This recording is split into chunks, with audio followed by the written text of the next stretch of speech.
Naam, mtazamaji popote pale ulipo, ikiwa leo ni siku nyingine tena na wakati mwingine tena, kwanza tuna kila sababu ya kumshukuru Mola Jalali, kwani yeye ndiye ambaye ametujalia afya iliyokuwa njema zaidi. Leo fursa nyingine tena nimepata nafasi ya kipekee kuweza kukutana na baba yangu, nimuite pia babu yangu namna moja ama nyingine.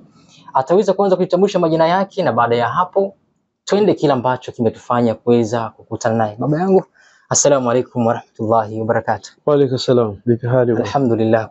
Kwanza kabisa leo niseme kwanza shukrani za kipekee kwa sababu ni muda mwingi nilikuwa natamani tukutane, tuzungumze. Ndio. Lakini kikubwa zaidi nimekuwa kikona hasa kwenye mitandao ya kijamii ukitrendi sana. Mimi. Ndio. Kiangalia posti za watu kwenye status wanakuweka, lakini kaona hapana. Baba yangu nimuite siku moja walao tukae tuzungumze mawili matatu kuhusiana na Tanga yetu. Mimi kwa jina naitwa Mzee Kibwana Ali. Naelewa? Ndio. Kwa cheo ndo naitwa Sheikh Mzee. Naelewa? Mimi ni katika walimu wa Al-Madrasatu Shamsia Tamta Tanga, chuo ambacho muasisi wake ni Sheikh Muhammad bin Sheikh Ayub, nafa'ana Allahu bihima, amin. Na kwa daraja za vyeo vya madrasa, mimi ni katibu wa madrasa. Wakuji wetu kabisa ni mudirul madaris Shamsia Sheikh Muhammad Khatibu Kigoda, alafu anakuja naibul mudir, alafu anakuja mufawidh, kisha anakuja mimi katibu wa chuo. Mimi ndo kiongozi mdogo wa chini, lakini ndo mtendaji mkuu pale chuoni.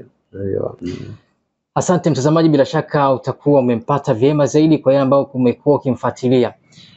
Kikubwa zaidi nimekuwa nikiona posti zako zinazungumzia uhalisia wa vyakula vya Kitanga. Ndio. Hili likoje? Sawa, Tanga si vyakula tu. Mimi naizungumzia Tanga maelewa katika nyanja zote. Japo wewe kwa sababu ni Ramadhani, ndio unasaumu, inaonekana ndio umegusa kwenye vyakula, lakini mimi naizungumzia Tanga kwa ujumla. Tanga yetu ni mji wa kihistoria, ni mji mkubwa, umeelewa? Una haki ya kutajwa vizuri ili watu waujue. Kuna vizazi vingine wamezaliwa Tanga au wazazi wao ni watu wa Tanga lakini hawaifahamu.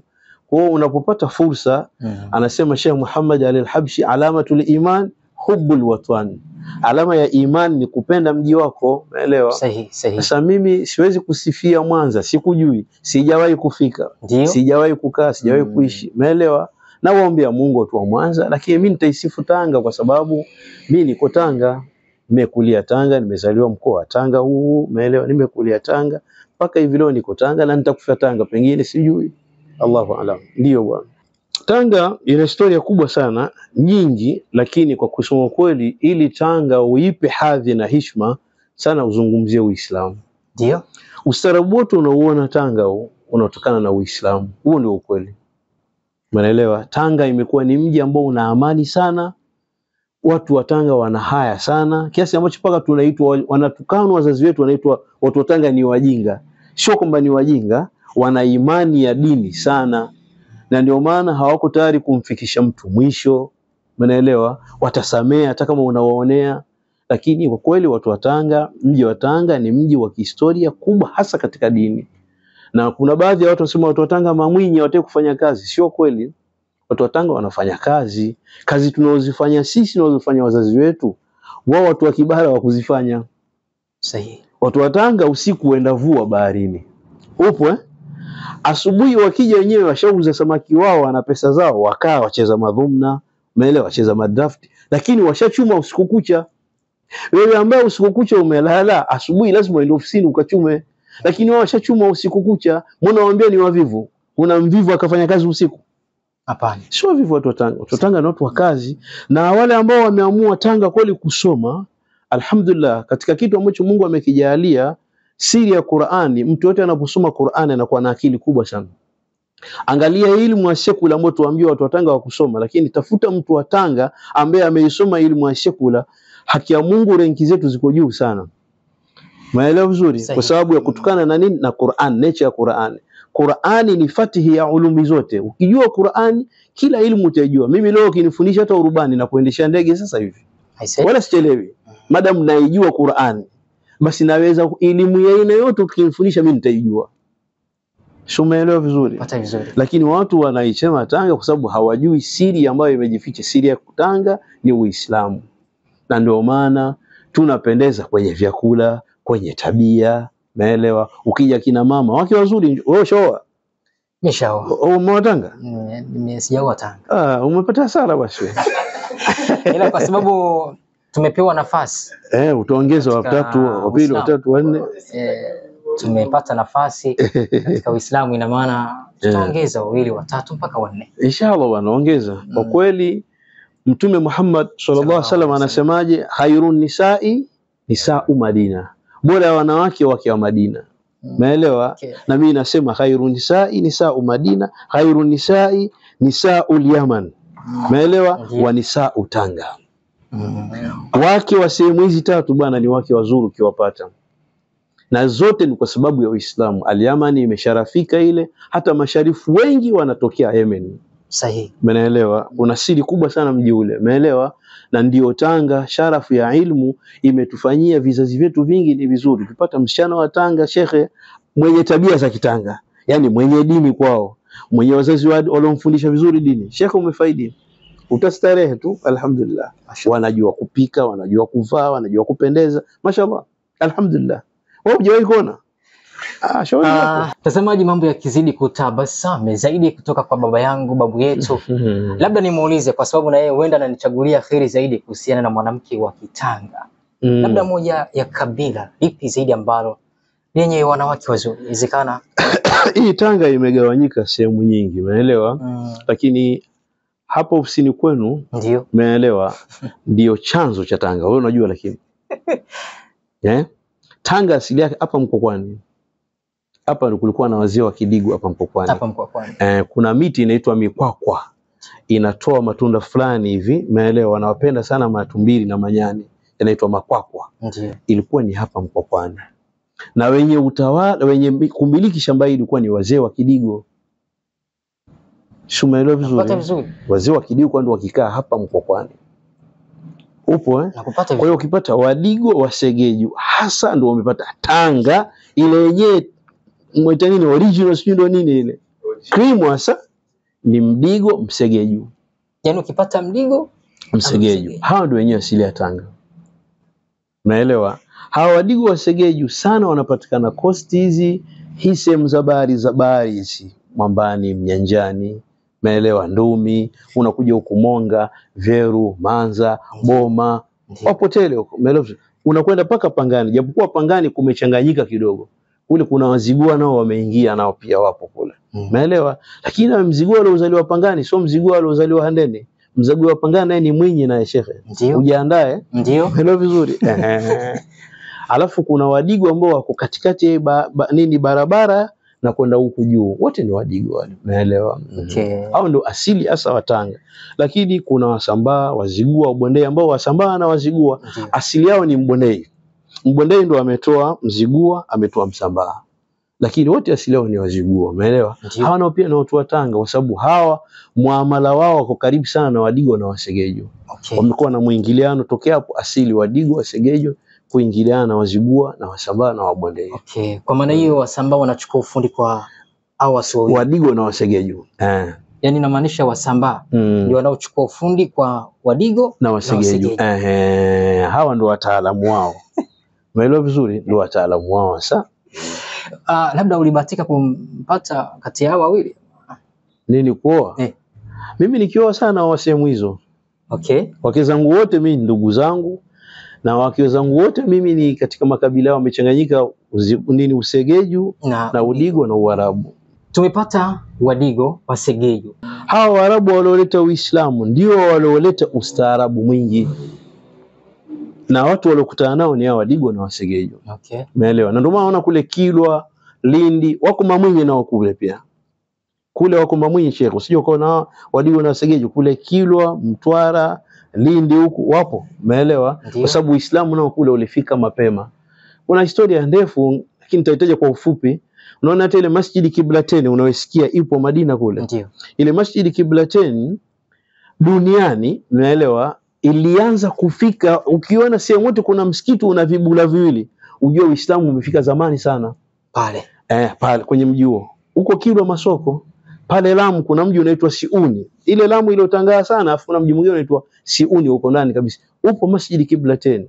Kumbuka mbele Masjid Kiblatain ulivotokea kule Madina na huko nako ilitokea vile vile. Kwa hauwezi kupatikana Masjid Kiblatain kwamba Uislamu ulikuwepo kabla ya hapo. Maana Mtume amehama Maka kwenda Madina, amekaa pale miezi 10 na ngapi? 16 au 17. Umeelewa? Ndio ikashukwa aya ya kubadilisha kibla, aelekee wapi? Madina, aelekee Maka baada ya kuelekea Baitul Maqdis. Umeelewa? Ilikuwa ni swalatul asiri kama muda huu. Umeelewa? Kwa ile aya inashuka, Mtume kule anabadilisha masjid, yuko msikiti wa Kiblatain. Umeelewa? Elekea huku, acha kuelekea Jerusalem. Sawa? Ndio ile katokea Lamu nao wakapata taarifa kwamba kibla kimegeuzwa, Kilwa Masoko pata kibla kimegeuzwa. Maana kwamba Uislamu East Africa umekuja zamani sana. Kwa hiyo hao walioleta Uislamu ndio walioleta ustaarabu wa vyakula, watu wanapenda kula muogo wa nazi na papa, si vitu gani? Ni Waarabu. Waarabu ndio walikuwa sana wanapenda vitu hivyo. Unaelewa? Hata mimi babu zangu wanaitwa Alkamadhi. Wadigo wanaita Mwakamadhi. Wanabadilisha sasa. Ndio. Babu zangu kwa Wadigo tunaitwa kina Mwakamadhi, lakini sisi ni Alkamadhi. Alkamadhi fuko ile ya Kiarabu liko kati ya kati ya Oman na Yemen, mpaka wa Oman na Yemen pale ndio kuna Arabu Alkamadhi. Ndio. Umeelewa? Ndio. Kwa ustaarabu wa vyakula vizuri vitamu huu Sheikh umetokana na Uislamu, narudi pale pale. Okay, asante. Moja kati ya vyakula pendwa katika mji wa Tanga hasa tungetamani na wenyewe kuvipata ni vipi zaidi? Kuna klipu yangu moja niliwahi kusema vyakula vya Tanga vimegawanyika sehemu mbili. Kuna vyakula azizi na kuna ulabu. Umeelewa? Ulabu asili yake sana ni Wahindi. Umeelewa? Lakini hivi azizi hivi ambao kina wali uliokolea nazi, hivi ni katika vyakula azizi. Mkono wa tembo yenye nazi nzuri, maji samaki mazuri yenye haja kabisa uliofika form 6 na form 5 huko. Umeelewa? Huko ni kwenye azizi. Ndio. Umeelewa? Ndio unakuta miogo ya nazi. Shawahi kula muogo wa nazi umepikwa na bichwa la samaki ndani yake? Ndio. Shawahi kula? Ndio. Allahu Akbar. Naitwa sambwiji kule Zanzibar kule. Umeelewa vizuri? Sasa mwambie mtu nataka bichwa la kole linakuwa na kilo 8 mpaka kilo 6 hivi, kilo 10. Unakuta unaweza kuzoa 30 au 40, ilichukua usione ghali. Alafu mwambie wife atafute muogo wa nazi upike, alafu ile tuya ichanganye na supu ya bichwa la samaki liozeoze mle ndani. Sheikh utahakimu swala kabla ya swala. Na kueleza ukweli. Umeelewa? Yaani baada ya kutoa adhana wewe utoja la adhana utaanza kukimu kabla ya swala. Lakini chakula kinachopendwa sana Tanga ni wali wa nazi. Wali wa nazi unapendwa, unaongoza kuliko vyakula vyote. Lakini katika iftari zinazopendwa ni ndizi ya mkono wa tembo. Chakula hiki uzuri wake, ndizi ya mkono wa tembo ukiinunua una hakika utafurahi. Kama una hela ya nazi ukiichemsha tamu. Ukiamua uichome tamu. Ukiamua suikaange tamu. Yaani ndizi mbivu iko hivyo. Kwa ndizi mbivu inafuata nafasi ya pili. Ile kulumi mtwajibati maarzaknakum, vitu hivyo havitoki. Umeelewa? Lakini nje ya hivyo kuna vitu vinaitwa nyama za pwani. Juzi nimepigiwa simu nikiulizwa pwani Mwalukombe nini mpaka jana usiku. Umeelewa? Nitoa clip moja kaeleza magimbi teni nyama, mweza mpatia pronzi, Mwalukombe, sasa watu wanatatizika nini Mwalukombe, umeelewa? Kuna samaki alafu kuna nyama. Samaki ndio kina kolekole, kina changu, kina kukumaji, kina chafi, umeelewa? Alafu kuna nyama ndio hao kina pweza, kina madome, kina ngisi, umeelewa? Kina pronzi, sawa, kuna duvi, unajua duvi? Sijui. Allahu Akbar. Pronzi wadogo hivi. Hao unatia kwenye muogo wa nazi. Subhanallah. Au viazi vya nazi vile vya Lushoto vile. Unapika nazi unatia uduvi. Sheikh utaniambia habari yake. Umeelewa? Alafu kuna hizi nyama. Kuna kombe, kuna kombe rau, kuna Mwalukombe. Kuna chaza, kuna chimbachi au njinjino. Kuna mirindi au tondo. Kuna miswele, kuna mazobe. Hivi ni vitu viko baharini. Hivi vitu hivi shekhe ni vitamu kwa sura yoyote. Upike hata kama hujui kupika.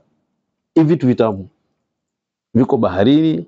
Kama siku utanitafuta nikivipata nitakupigia simu, njoo kijana wangu. Vyakula vya Zanzibar, Mombasa, Tanga vinafanana sana.